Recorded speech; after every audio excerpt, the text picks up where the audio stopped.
In the 7th century, a scholar named Kumarila Bhatta stood in a fire made of paddy husk, one eye open, one eye lost long ago, the price of a single word of doubt. His face was calm, not a bonfire, a slow fire, designed to burn for hours. Around him, his disciples wept. He did not move. He had won every debate he had ever entered. He had saved an entire tradition from extinction. He had performed miracles in front of thousands, and he could not forgive himself. This is the story of why. By the 7th century, the Vedic tradition was dying, not through war, through argument.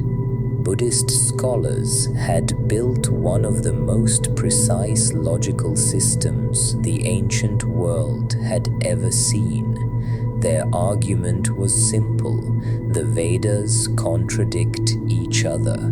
No self-evident truth needs to contradict itself. The Brahmin scholars had no answer. They had memorized the Vedas, but they had never studied Buddhist philosophy. So they lost. Debate after debate, kingdom after kingdom, kings converted, temples went silent. Sacrificial traditions that had run for centuries simply stopped. The Vedic tradition was not being destroyed by armies, it was being argued out of existence. One man decided to try. His name was Kumarila Bhatta, brilliant, fierce, completely committed. He understood something no one else had. You cannot defeat an argument you have never studied. So he made a decision no one in his tradition would approve of. He disguised himself. He walked into a Buddhist monastery and registered as a student. He shaved his head. He wore their robes.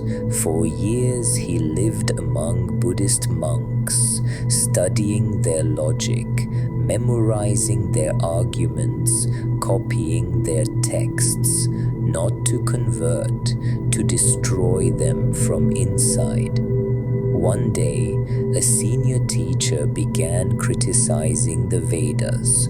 Kumarila's eyes filled with tears. The monks noticed. They dragged him to the top of a high building and pushed him off. As he fell, Kumarila made a declaration, not a prayer, a test. If the Veda is true knowledge, my body will not be harmed. He hit the ground. He survived. Almost unhurt, almost. He had lost one eye. The scholars around him asked, why one eye? Kumarila understood immediately. He had said, if the Veda is true, not because. That single word, one moment of doubt buried inside his own faith. He had also deceived a teacher, the gravest violation in his tradition. He had survived, but the wound inside him was deeper than any eye. He did not stop. He came back with everything he had learned, and he was unstoppable. He wrote 2 enormous commentaries that became the foundation texts of an entirely new school of philosophy. Then he walked into the court of King Sudanvan, a king who kept Buddhist scholars at his court. Kumarila sat down and said simply, "Let us debate." For hours he dismantled every argument they had. The Buddhist scholars fell silent, but the king was not convinced by words. "Words are just words," he said. "I will accept the religion of the man who can jump from that mountain and survive." Nobody moved. Kumarila stood up. He climbed to the top. He stood in front of thousands and declared, "The Veda is true knowledge. My body will not be harmed." This time there was no if. He had already paid that price with his eye. The doubt was gone. Only certainty remained. He jumped. He landed as lightly as a bundle of cotton. The king fell to his knees. He converted immediately. The Vedas were saved. Kumarila Bhatta had done what no one else could, and yet he had proven the Vedas true by violating everything the Vedas taught. He had won through deception, through betraying the sacred bond between student and teacher. The victory was real, but he could not separate the result from the method. In his tradition, how you do something matters as much as what you do. A violation is a violation, regardless of what it achieved. Years passed. Kumarila grew old. The guilt never left him. Finally, he made a decision. He walked into a slow fire of paddy husk. He told his disciples he would not come out. And then something unexpected happened. Far away, a young monk was walking toward Varanasi. His name was Shankara. He had come from Kaladi, a small village in Kerala.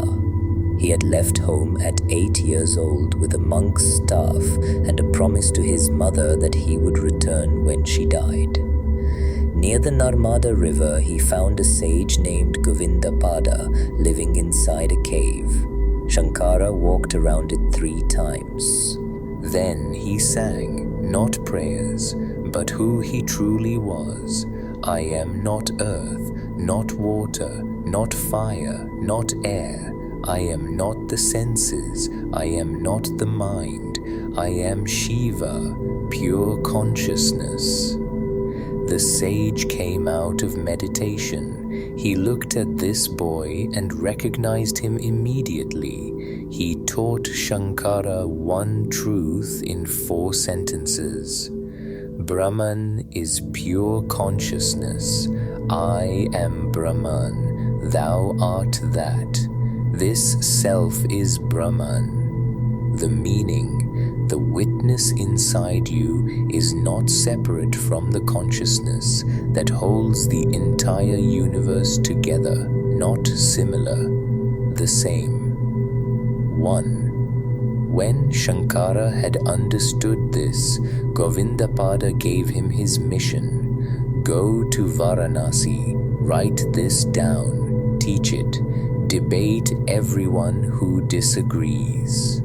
Shankara was walking toward Varanasi when news of Kumarila reached him. He changed his route without hesitation. He arrived to find Kumarila standing in the slow fire, body burning, face calm, bright like a lotus in mist. Shankara sat beside the flames. He showed Kumarila his commentary, years of work, the truth his teacher had given him. Kumarila read it, standing in the fire, body burning, and he wept, not from pain. I had planned to write exactly this, he said quietly. I had thought about it for years, but I am in this fire now. If I had met you earlier, I would not have needed to do this. Shankara looked at him. I can stop this fire right now. You can still write that commentary. Kumarila shook his head. If I abandon this vow, I set a bad example. My decision is final." Then he said, "But teach me the highest truth before I go."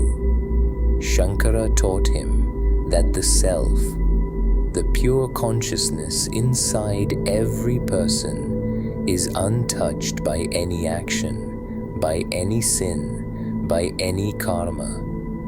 Guilt exists in the world of action. Violation exists in the world of action. But the self is not in the world of action. The self is the witness, unchanging. It was never tainted, never guilty, never harmed.